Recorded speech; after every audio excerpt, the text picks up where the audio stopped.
My name is Allison, and I used to believe being adopted meant I was chosen, loved, safe. But on the night of my adoptive father's birthday, all of that shattered when he looked me in the eye and said, "Why did we even keep you?" Now I'm about to uncover a truth so deep it rewrites everything I thought I knew, and this time they won't see me coming. Before we dive in, tell me, where are you watching from? Drop your city or country in the comments below. Let's see how far this story travels. And if you've ever felt like the outsider in your own home, this one's for you. The kitchen smelled like burnt garlic and panic. I knew I'd messed up the pasta the second my adoptive mother wrinkled her nose and said, "Well, that's certainly crunchy." Her name is Diane. She always says things with a laugh like she's joking, except her eyes are cold. Always cold. My hands were shaking as I took the pot off the stove. I followed the recipe. Maybe the burner's too hot. Diane turned to my adoptive father, Greg, and smirked. "Should have let Emma do it. At least she doesn't turn dinner into charcoal." Greg, a man of few words and fewer affections, leaned back in his chair and gave me that look, the one that always made me feel like a stray dog tracked mud into his world. He snorted. "Why did we even keep you?" Emma, my 10-year-old sister, dropped the birthday card she was coloring. Her eyes welled up immediately. "Daddy, don't say that." I froze. Not because of the words I'd heard worse, but because this time he didn't even try to hide it. He meant it. I felt the heat rise in my chest. 21 years old, and I still lived like I had to audition for their approval. Cooking the birthday dinner, folding their laundry, buying Greg's overpriced gift on my waitress salary like it might buy me a scrap of dignity. I couldn't stop myself. My voice came out louder than I meant. "I've never belonged here, and you all made sure of that." The room went dead quiet. Emma's chin quivered as she covered her ears. Diane looked like I'd spat on the carpet. "I mean it," I said, my breath shaking. "Every dinner, every birthday, every just kidding insult, you've made it clear I'm nothing but a charity case in this house." Greg stood up slowly. "You better watch your mouth," but I was already gone. Grabbing my bag, my keys, my breath. I bolted through the back door, slamming it behind me, stepping barefoot onto the sticky North Carolina grass. The porch light flickered as if it couldn't decide whose side it was on. The air outside was thick, humid, like the night itself wanted to suffocate me. But at least it was quiet. I made it halfway down the driveway before my tears caught up with me. I shouldn't have said it. No, I should have said it years ago. I stood under the magnolia tree at the edge of our yard, trying to steady my breath, but my chest heaved like my ribs couldn't contain everything I'd kept locked in for years. The missed birthdays. The way Greg never looked at me like he looked at Emma. The way Diane always reminded me I was so lucky to be taken in. Maybe I was, maybe I wasn't.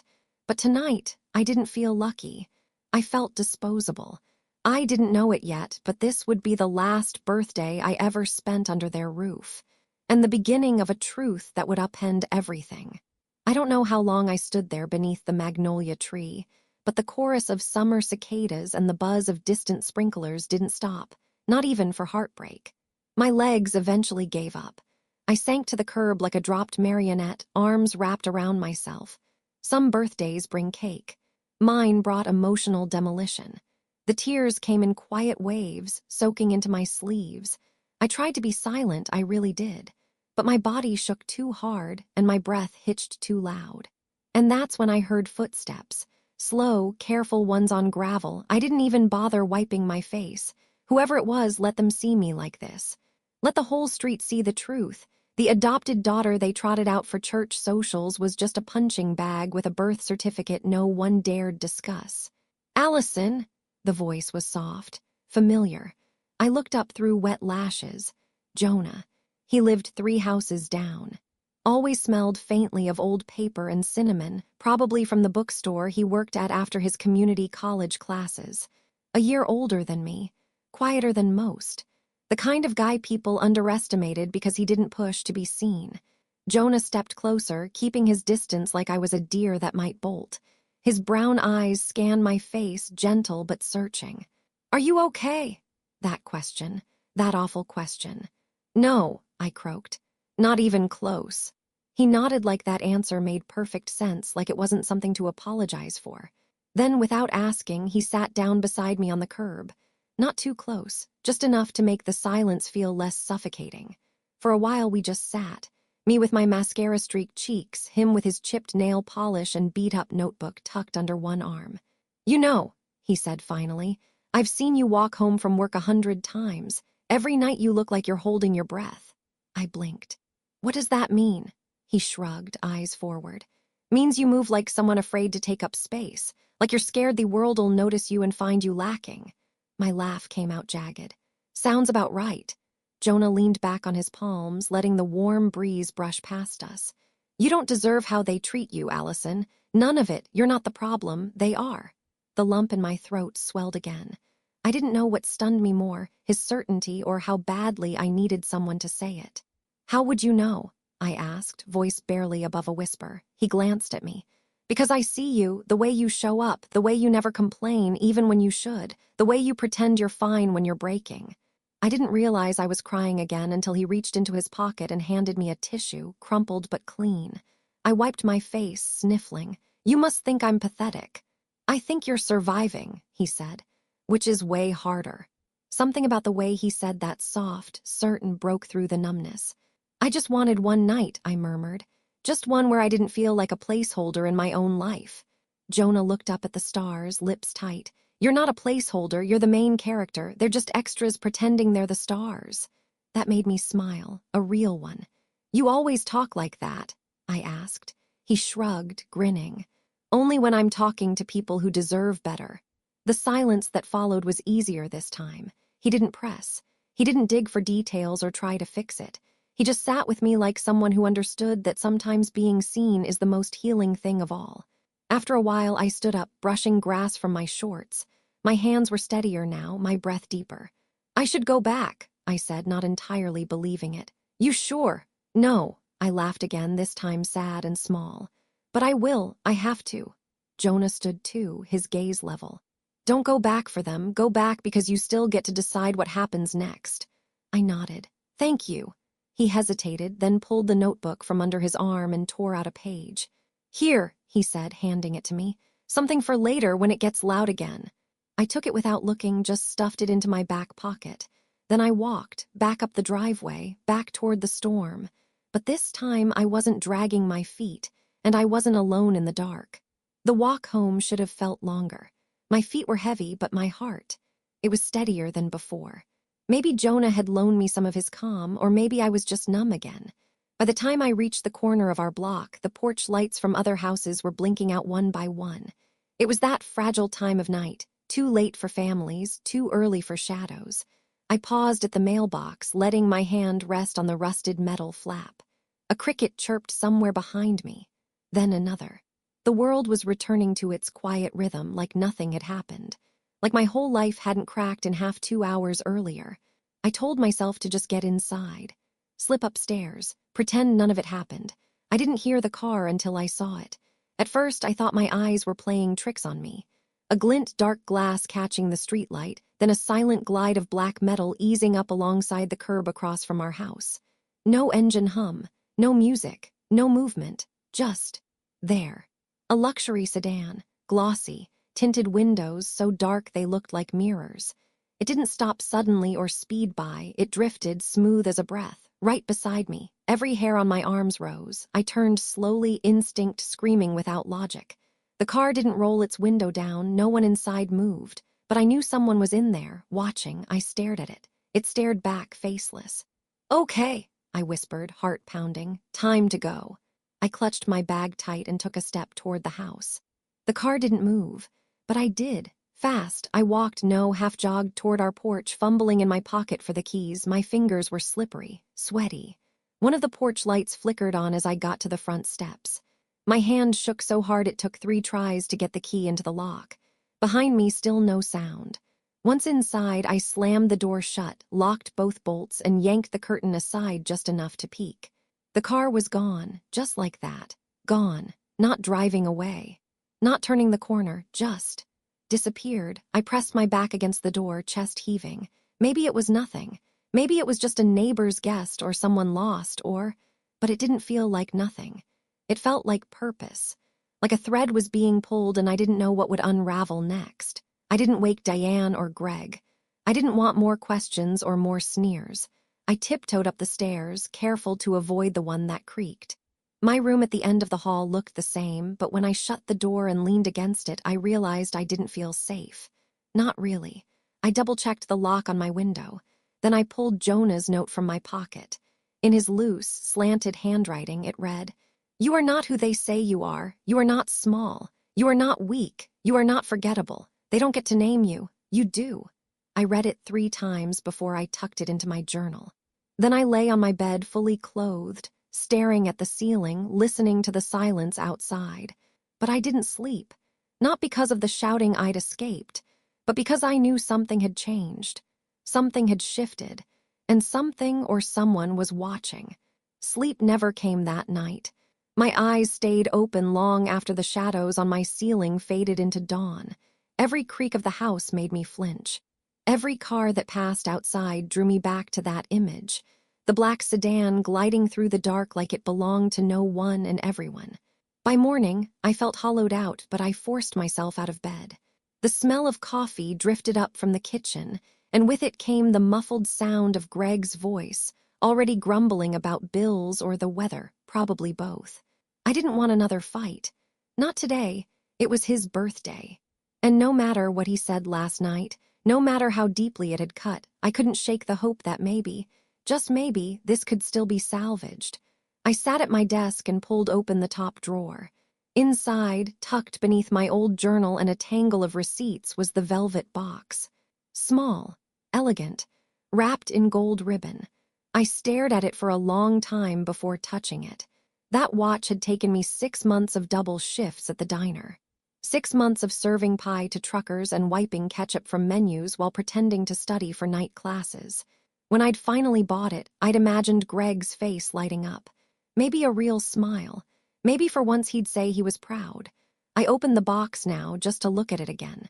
The stainless steel caught the morning light and scattered it across my walls. Sleek, sophisticated, timeless. The kind of thing a man like Greg would want, even if it came from the daughter he didn't. "Maybe this will finally be enough," I whispered. The words sounded childish the moment they left my lips, but I needed to believe them. Needed to believe that something tangible, a gift, a gesture, anything, might soften the edges between us.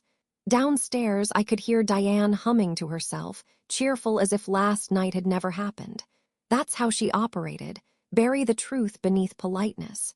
Pretend our family wasn't cracked down the middle. I grabbed a small gift bag from the closet, nestled the velvet box inside, and tied it shut with shaking hands. When I caught my reflection in the mirror, my eyes looked puffy, my expression fragile. I dabbed concealer under my lashes and practiced a smile. It didn't quite stick. At 10 o'clock, the backyard started filling with relatives. Greg's coworkers, neighbors, people who barely knew me but always made sure to remind me how lucky I was to have been taken in. Lucky. As if gratitude could erase humiliation. I stayed upstairs, listening to the noise below. Laughter, the clinking of glasses, someone tuning a guitar. Emma burst into my room in her pink sundress, clutching a paper crown. "Come on, Allison, Mom says it's picture time." Her bright eyes were still red-rimmed from crying last night. I forced another smile. "Okay, kiddo, I'll be right there." When I finally stepped outside, the sunlight hit me like a spotlight. Diane was near the grill, waving her spatula like a queen greeting peasants. Greg sat in his lawn chair, already holding court, drink in hand. For a moment, he didn't even see me. Then his gaze landed on the bag in my hand. I swallowed hard and walked over. Every step felt like crossing a minefield. My fingers tightened around the handles. "Happy birthday, Dad," I said softly. Conversations around us dimmed. Someone even clapped. Greg arched an eyebrow, then took the bag. "You didn't have to do that," he said, though his tone made it clear he believed otherwise. "I wanted to," I replied. My heart was pounding so hard it drowned out the music. He pulled the box out, opened it, and for half a second his expression softened. That second didn't last. His smile faltered, then vanished completely. "A watch," he said flatly. "It's engraved," I said quickly. "It says thank you for the years you've given me."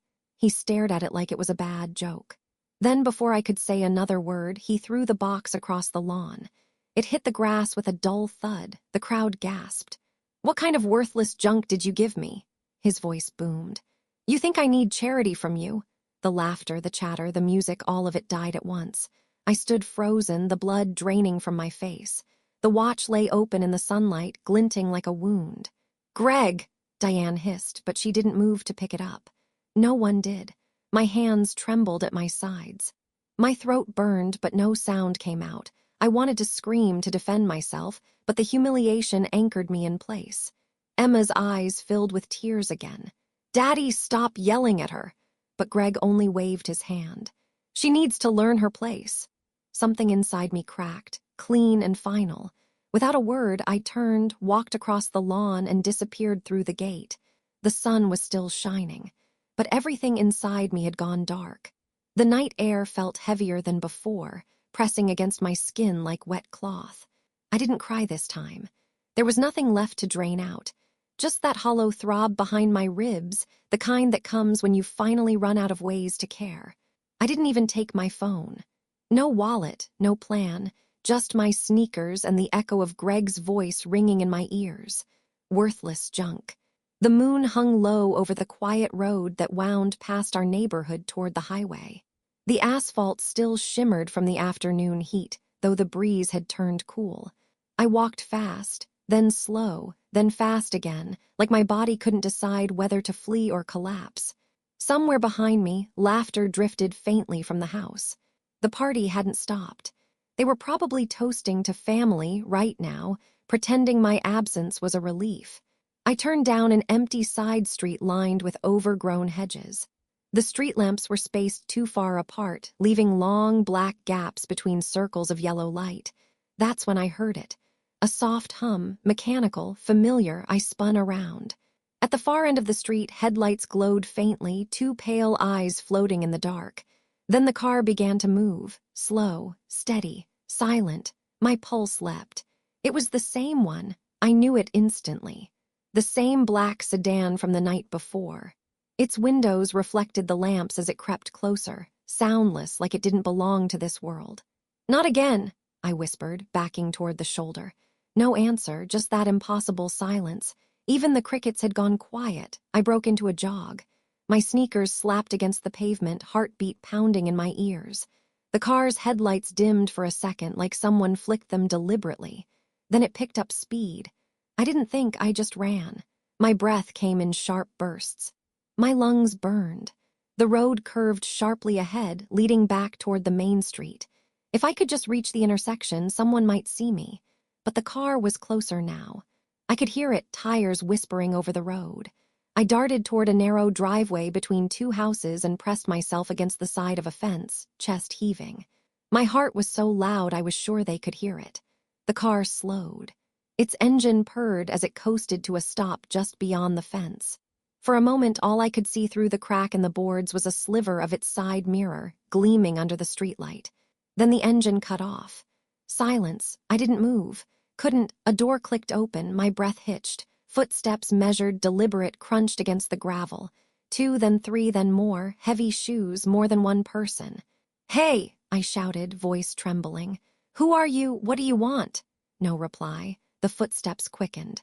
Before I could run, a hand, gloved, strong, grabbed my wrist from behind the fence. I screamed, twisting, clawing at the arm, but another figure stepped out from the shadows, tall and suited. Let me go, Miss Parker, one of them said, calm as ice. Please don't make this harder. Parker, my real last name wasn't even Parker, not that I knew of. But the way he said it, certain, practiced, made my blood run cold.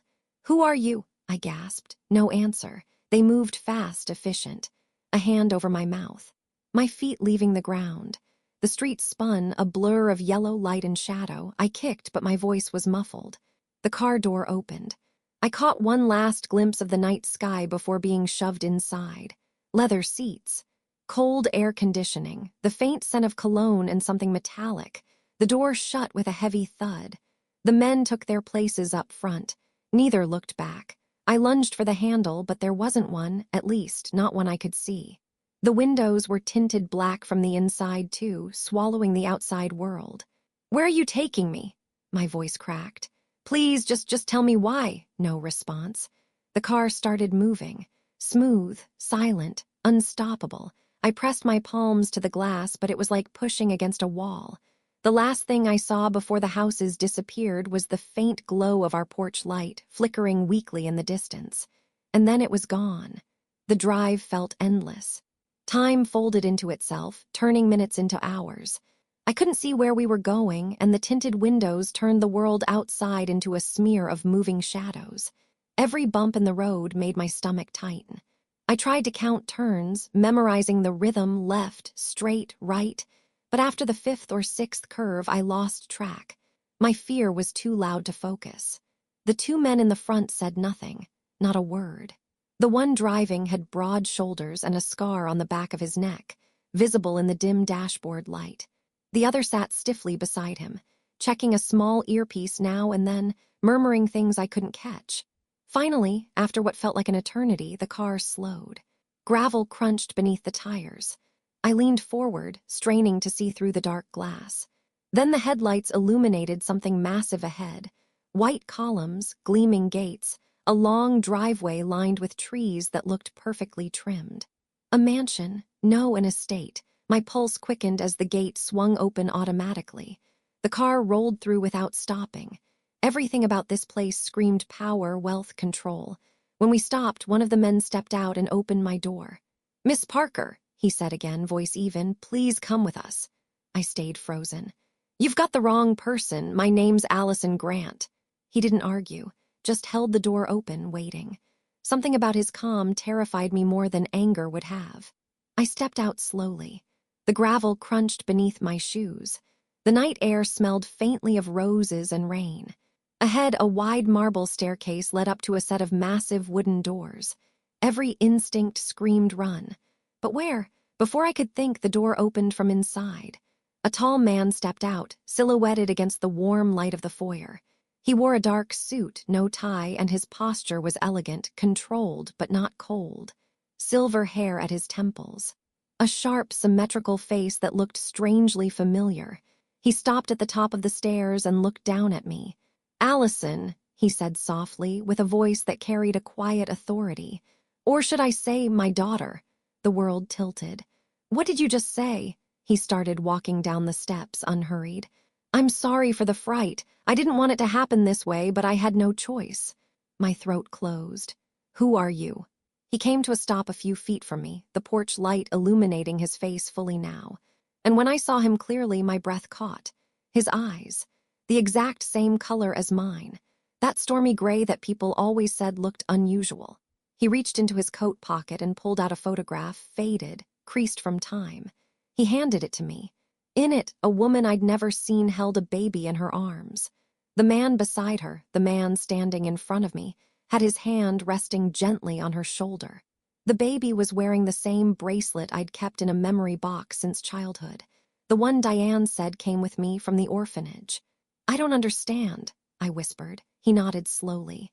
"You were taken from me 21 years ago, Allison. Your mother died giving birth to you. I was overseas on business. By the time I returned, the adoption had already gone through." I shook my head. No, that can't be. My parents." "Are not your parents," he interrupted quietly. "They adopted you through a private agency that should never have handled your case. I've spent years trying to find you." The words felt unreal, like lines from a dream I didn't want to wake up from. One of the men behind me cleared his throat. "Sir, we should move inside. The press." The man, my supposed father, nodded. "Of course." Then, turning to me, he extended a hand. "Please, let's talk somewhere safe." For a long moment, I just stared at that hand. His cufflink caught the light. Everything about him radiated certainty, control.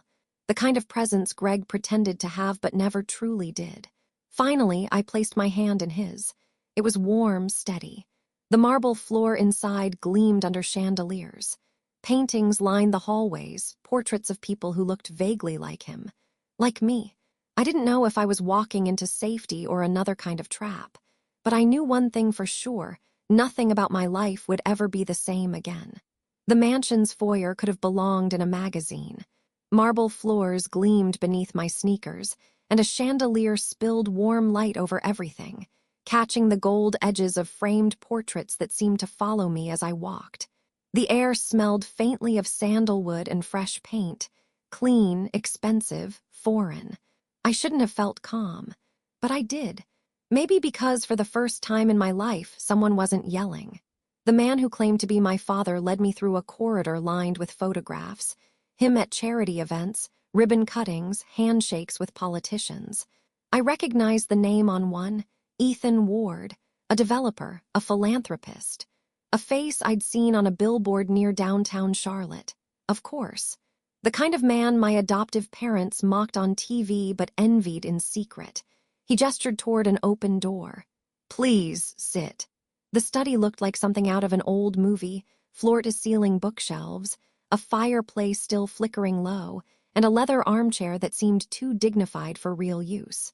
I perched on the edge of a velvet sofa, my heart still tripping over itself. Ethan sat across from me, studying my face with an expression that was almost reverent. "You look just like her," he said quietly. "Who?" "Your mother, Claire." The name settled into the air like a memory trying to return. He reached into a drawer and pulled out another photograph. This one newer, Claire standing by a garden, sunlight on her hair. She was breathtaking, the kind of beauty that made you ache just looking at her. Her eyes, though they were mine, that same shade of gray I used to think made me look strange. "I don't know what to say," I murmured. "This doesn't feel real." Ethan nodded. "It took me years to accept it wasn't a nightmare. When your mother passed, I had to fly back from Singapore to arrange everything.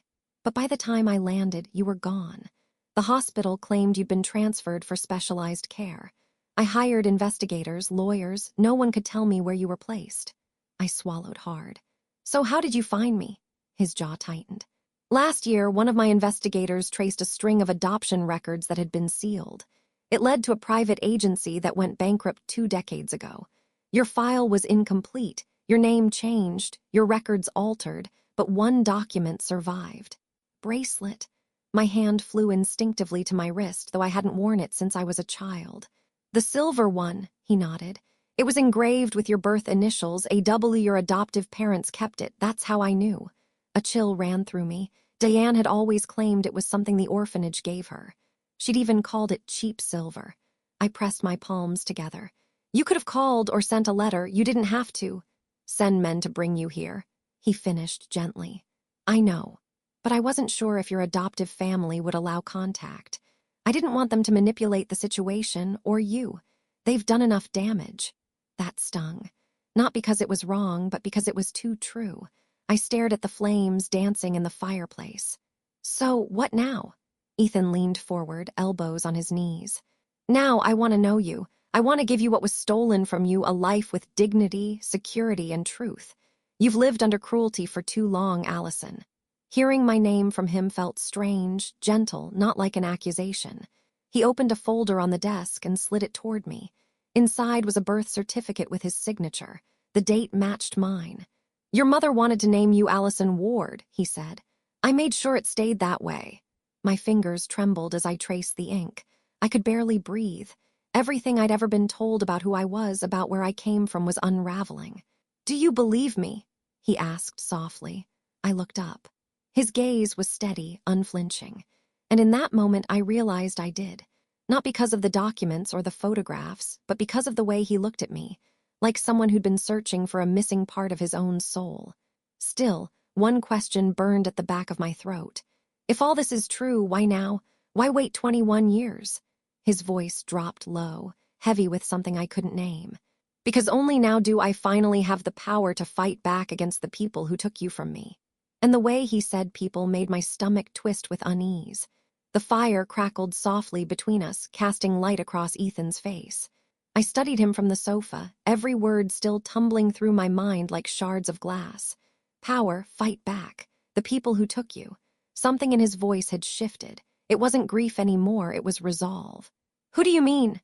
I asked, though part of me wasn't sure I wanted to know. Ethan turned toward the window, where rain had begun to mist against the glass. His reflection looked older there, heavier. "When your mother died, I wasn't just a grieving husband. I was a man in debt. I trusted the wrong business partner, a friend who promised to handle the legalities of your care while I tried to save what was left of our company. He had influence with the state. I thought he was helping." He exhaled slowly, the sound almost bitter. "He wasn't." My pulse quickened. You're saying he arranged the adoption? Yes, behind my back. He filed forged documents claiming I was unfit to raise you, emotionally unstable after Claire's death. The adoption agency handled it quietly. By the time I returned, you were listed as placed, and every trace of my parental rights had been wiped clean. I shook my head, trying to process. But how could that happen? Wouldn't the courts? They were paid, he interrupted. Everyone was paid. He turned then, eyes burning with something fierce. The man's name was Gregory Grant. The world seemed to tilt. Greg, I breathed, barely forming the word. Ethan nodded grimly. Your adoptive father. I sat there frozen, the flames snapping louder in the hearth as if mocking my silence. My throat felt tight. You're saying Greg took me? Not alone. He worked under a partner who owed me money. When I refused to sell part of my company to cover his debts, he saw another way to hurt me.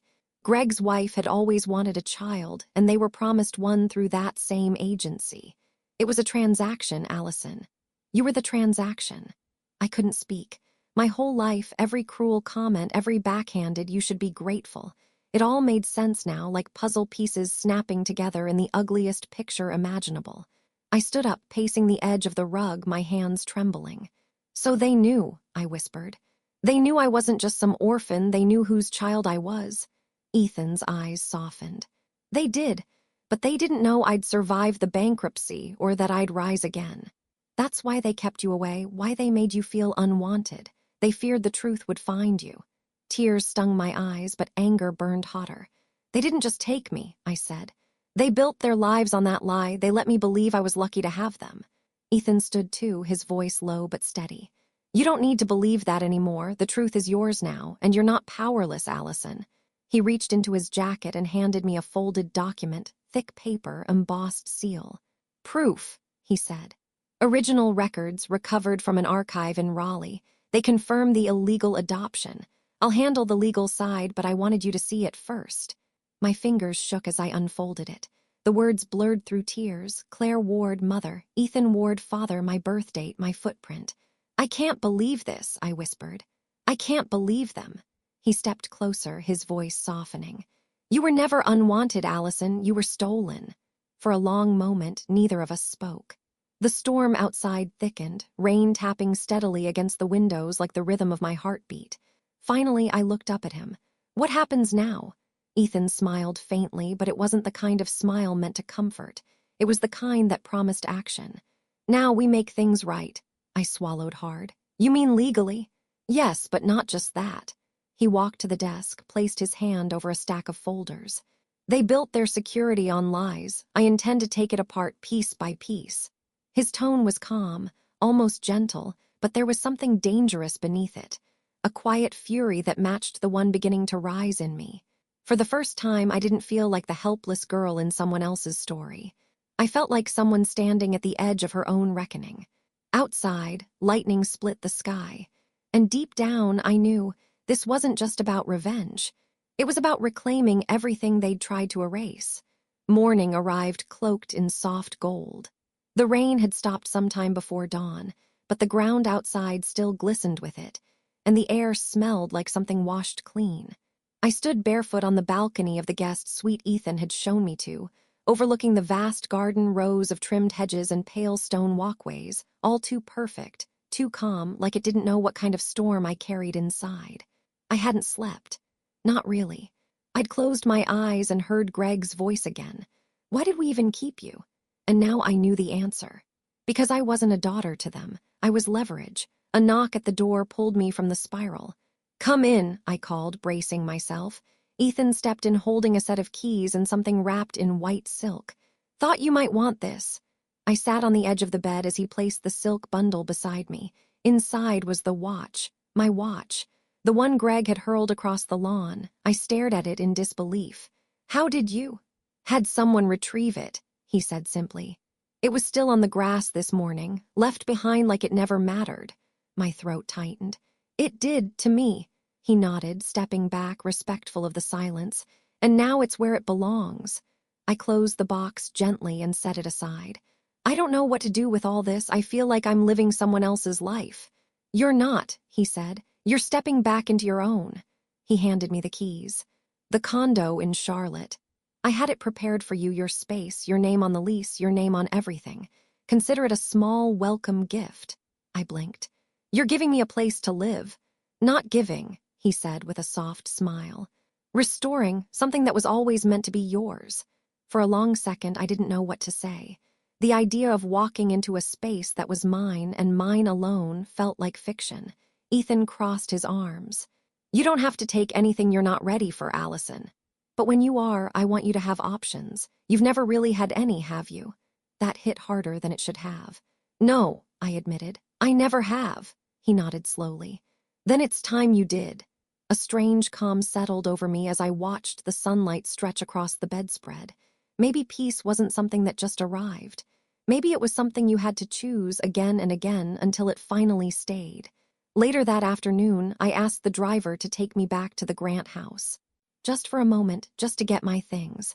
As we pulled into the street, Diane was already on the front lawn, her phone pressed to her ear, her mouth tight with rage. She turned, spotted the sleek black car, and her face twisted. The moment I stepped out, her voice cut through the quiet. You ungrateful little traitor. I stood still, calm, collected. We raised you, she screamed. Everything you have is because of us. I met her gaze. No, everything I survived is because of you. She took a step forward. Don't think you can walk away like this. I'm not walking away, I said, my voice steady. I'm walking toward the truth. The front door slammed open. Greg, red-faced, jaw clenched. You think this changes anything, he barked. We still have legal guardianship. You don't just get to vanish into some fairy tale. I pulled a folder from my bag. This is proof of who I am, of what you did. I handed it to him. And you'll be hearing from our attorneys soon. He snatched the folder, flipping through the pages, color draining from his face. You stole me, I said, quiet but clear. And now I'm taking my life back. Then I turned and walked to the car, never looking back. I barely had time to breathe in the silence of my new condo before the storm hit. It was sleek, sunlight pouring through tall windows, hardwood floors that didn't creak, and walls that didn't carry echoes of slamming doors or muffled insults. For the first time in my life, I heard quiet that wasn't heavy with tension. But peace has a way of feeling borrowed when you know the past still has your phone number. It rang the next morning, shrill, unfiltered, and all too familiar. I shouldn't have answered, but something in me needed to hear it, to confirm what I already suspected. Hello! The voice on the other end wasn't Diane's, it was Greg. You think this is over? He spat, skipping any kind of greeting. You think some rich old man gets to swoop in and rewrite history? My stomach clenched, but I kept my tone steady. You don't get to rewrite anything. You already did that 21 years ago, and I just read the original version. You ungrateful brat, he hissed. We fed you, clothed you, paid for your life while your so-called father played God halfway across the world. I almost laughed. You paid for me with my life. You stole it, Greg. There was a pause. Then his voice dropped low, venomous. Fine, you want to play hardball. Let's go to court. You think a few papers and a billionaire's name erases everything. We'll sue for emotional damages. We'll say he brainwashed you, that we raised you while he abandoned you. And just like that, the game changed. You're suing, I repeated slowly. He chuckled darkly. For custody, for kidnapping, for every cent we spent on you. Your little fairy tale ends in a courtroom. My blood ran cold. You never wanted me, I said. Not really. You just never wanted to lose the control. Good luck proving that, he sneered. The world doesn't run on feelings, Allison. It runs on facts, and we've got years of bank statements that say you belong to us. I hung up before the shaking in my hands could translate into my voice. 10 minutes later, I was in Ethan's office. I didn't knock. I just opened the door, holding my breath like it might hold the panic back. He was already standing. They called, didn't they? I nodded. They're filing a lawsuit. Kidnapping, custody, emotional damages, they're coming for everything. He didn't flinch. Let them. You don't understand. Yes, I do. He crossed the room, placed a firm hand on my shoulder. I've spent half my life learning how to beat men like Greg in court, and I didn't come this far to lose you again. I stared at him. You really think we can win? He smiled, not kindly, but confidently. We already have something they never will, the truth. For a moment, I believed him. But I also knew what courtrooms did to girls like me. They dissected your life, your motives, your pain, until even you started to wonder if you imagined the whole thing. Still, I wasn't that girl anymore. Let them come. Let them try to turn lies into justice. I'd seen what truth looked like in the mirror, and I wasn't about to let it be silenced. The courthouse smelled like old wood and polished nerves. I sat in the front row, flanked by Ethan and his lead attorney, a woman named Janelle who wore steel-gray suits and spoke with the precision of a scalpel. Every bench behind us was filled. Reporters, curious onlookers, even people I vaguely recognized from our neighborhood. Some stared. Some whispered. Greg and Diane sat across the aisle with their lawyer, red-faced and tense. Diane wore a pearl necklace I hadn't seen in years, probably hoping it made her look maternal. Greg didn't look at me at all. The judge, a woman in her 60s with sharp eyes and a reputation for zero tolerance, entered the courtroom. Everyone rose. The session began. It started with facts, documents, paper trails. Ethan's team submitted the original birth certificate, the adoption paperwork filed without consent, financial records connecting Greg to the agency that had since gone bankrupt. Then it got personal. They played a video of Greg from the birthday party. Someone, likely a relative, had filmed the backyard scene. There he was, clear as day, tossing my watch into the grass.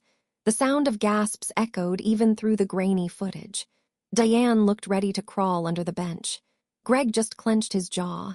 Then it was my turn. I stood, walked slowly to the witness stand. The bailiff asked me to raise my right hand.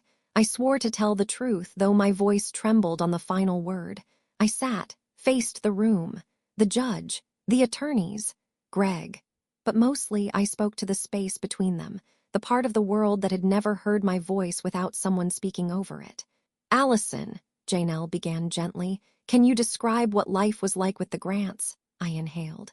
It was controlled, conditional. I was reminded every day that I wasn't really theirs. If I disappointed them, I was reminded I was lucky to be there at all. "Did they ever make you feel unsafe?" "Yes, not physically, but emotionally, constantly." "Can you give an example?" I glanced toward Greg. He didn't blink. "Once when I burned dinner before a family event, Greg told me I should be grateful anyone kept me at all, that I wasn't their blood so they didn't owe me anything." The courtroom was silent. "Did you believe them?" "For a long time," I said, "until I met Ethan, until I saw proof of who I really was." "Do you consider Ethan Ward your father?" I turned to look at Ethan then. His eyes were glassy but steady. "Yes," I said, "not just biologically, but because he saw me, valued me without demanding anything in return." Greg's attorney stood next. "You claim emotional abuse," he said, "but you lived in that home for over 2 decades. Isn't it true you received food, shelter, education, clothing?" "Like a foster dog," I replied before I could stop myself. "Kept alive but not loved." He blinked, thrown off. "And yet you stayed." "Because I didn't know I had a choice." My voice didn't shake this time. "And you're only making these claims now," he added, "after finding out Mr. Ward is wealthy. Isn't that convenient?" I met his gaze without flinching. "I didn't ask for his money. I asked for my identity. The truth doesn't cost a dime." He paused, no further questions. I stepped down from the stand to a hush that felt sacred. The judge called for a recess. Outside the courtroom, the air felt different. Lighter. Charged. I stood with Ethan, who placed a hand on my shoulder. "No matter how this ends," he said, "you didn't just speak, you roared." I smiled. For the first time, I believed that. The courtroom fell silent as the judge re-entered, robe billowing slightly with each step. She sat down, adjusted her glasses, and glanced at the thick folder before her. My heartbeat matched the ticking of the old brass clock on the wall behind her. "All rise," the bailiff called. We stood. I didn't look at Greg. I didn't need to. The last look I gave him was from the witness stand, and in it I had already said everything I needed to say. "You may be seated." The judge cleared her throat, speaking in a voice that was firm, but not unkind. "After reviewing extensive evidence, documentation, and emotional testimony, it is the court's finding that the original adoption of Allison Ward was conducted under unethical and fraudulent circumstances." Diane's breath caught audibly. Greg's jaw flexed.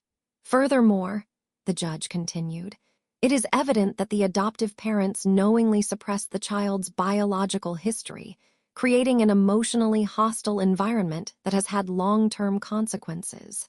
I gripped the edge of the bench, Ethan steady beside me. The court hereby dismisses the kidnapping claim against Mr. Ward. Full legal recognition of paternity is restored. No further guardianship claims may be pursued by the plaintiffs. And the court finds that emotional and psychological abuse did occur under the care of Gregory and Diane Grant. A collective gasp spread through the room.